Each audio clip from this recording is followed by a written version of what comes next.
بسم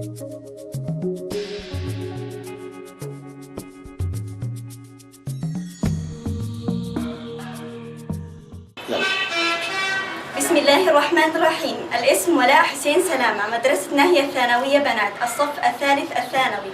سألقي على مسامعكم قصيدة بعنوان نداء القمم. قلت للحادي وللركب على الآكام سيروا، مصعدا نحو الروابي الخضر يكسوهن سحر.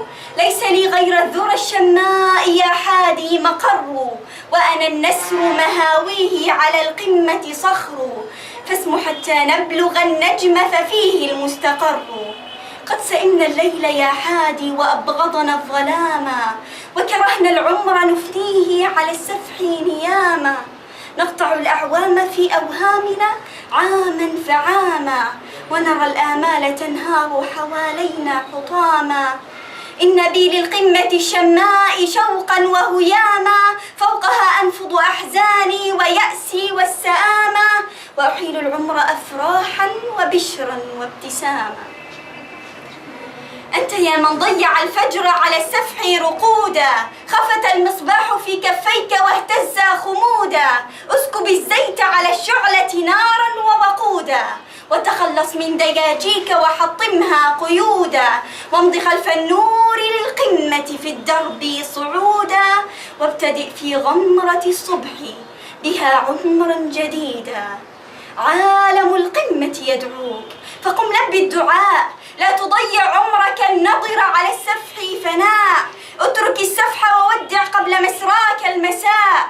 إنها القمة تلقى في روابيها الضياء. سر على دربك حتى يبلغ الدرب السماء، واترك الأشواك لا تخشى جراحا ودماء.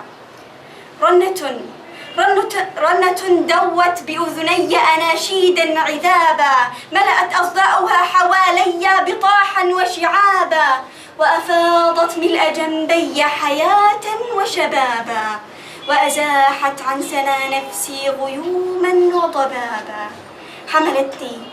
حملتني في جناحيها وجازت بالسحابة، ومضت بحيث ينساب السنا الصافي انسيابا. سر بنا يا أيها الحادي فقد آن المفر، واترك السفح فما في السفح يا حادي مقر.